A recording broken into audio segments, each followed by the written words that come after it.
নমস্কার বন্ধুরা, আজকে আমরা কুমড়ো গোত্রীয় ফসলের সাদা গুঁড়ো বা চিটে রোগ দেখতে কেমন হয় তার নিয়ন্ত্রণ সম্বন্ধে আলোচনা করব। কুমড়ো গোত্রীয় ফসলের সাদা গুঁড়ো রোগ বা পাউডারি মিলডিউ একটি খুবই গুরুত্বপূর্ণ ক্ষতিকারক ছত্রাকজনিত রোগ, যা লাউ, কুমড়ো, ঝিঙে, শসা, পরুল, ধুন্দুল, তরমুজ ও খরমুজ সহ প্রায় সব কুমড়ো গোত্রীয় ফসলে দেখা যায়। এই রোগ প্রধানত প্রোটোস্পেরা জ্যান্থি এবং এরিসাইপি সিকোরেশিয়াম নামক ছত্রাকের দ্বারা হয়ে থাকে। রোগের শুরুতে পাতার উপরের দিকে সাদা গুঁড়োর মতো আবরণ দেখা যায়, যা ধীরে ধীরে পাতার নিচের অংশ, ডাঁটা ও লতায় ছড়িয়ে পড়ে। আক্রান্ত পাতা হলুদ হয়ে শুকিয়ে ঝরে পড়ে। এর ফলে গাছের খাদ্য তৈরি করার ক্ষমতা নষ্ট হয়, ফুল ও ফল আসার প্রবণতা কমে যায় এবং ফলের আকার ছোট হয়। এই রোগের জন্য প্রায় 60-70% ফলন কমে যেতে পারে। এই রোগ সাধারণত 20-30 ডিগ্রি সেলসিয়াস তাপমাত্রায়, কম আর্দ্র ও মেঘলা আবহাওয়ায় দ্রুত ছড়িয়ে পড়ে। অতিরিক্ত ইউরিয়া সার প্রয়োগ করলে এই রোগ তাড়াতাড়ি ছড়ায়। বাতাসের মধ্যে স্পোর রেণু খুব দ্রুত সুস্থ গাছে ছড়িয়ে পড়ে, এমনকি পাতায় জলে ভাব না থাকলেও এই রোগ দেখা দিতে পারে। নিয়ন্ত্রণের জন্য প্রথমে সঠিক দূরত্বে চারা রোপণ ও মাচা ব্যবহার করতে হবে।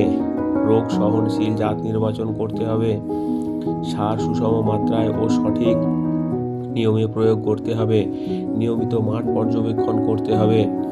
রোগের প্রাথমিক লক্ষণ দেখা মাত্র সালফারযুক্ত ছত্রাকনাশক টেবুকোনাজোল প্লাস সালফার, যেটা হারু নামে পাওয়া যায়, 0.6 গ্রাম পার লিটার জলে গুলে স্প্রে করলে ভালো ফল পাওয়া যায়।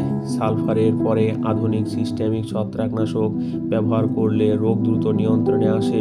তাপমাত্রা 30-এর বেশি হলে সালফারযুক্ত ওষুধ সকালে বা বিকেলে স্প্রে করুন।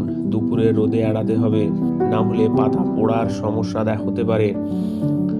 আক্রমণ বেশি হলে প্রথমে পুরনো আক্রান্ত পাতা ও গাছের অংশ মাঠ থেকে সরিয়ে নষ্ট করা অত্যন্ত জরুরি।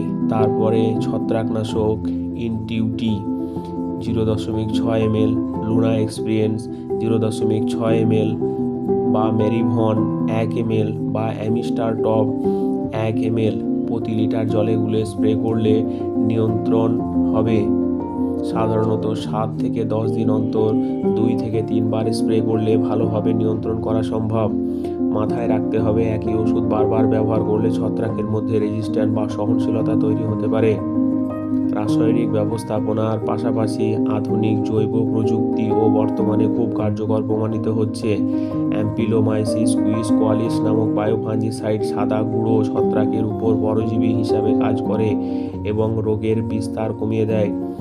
এসব সমন্বিত ব্যবস্থাপনা সঠিকভাবে অনুসরণ করলে এই রোগ থেকে ফসলকে রক্ষা করা সম্ভব এবং 20-50% পর্যন্ত সম্ভাব্য ফলনের ক্ষতি সহজেই এড়ানো যায়।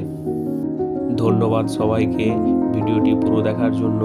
এই তথ্যগুলি যদি আপনার চাষের কাজে উপকারে আসে তাহলে ভিডিওটি লাইক ও শেয়ার করুন এবং আরও আপডেট পেতে আমাদের চ্যানেলটি সাবস্ক্রাইব করবেন।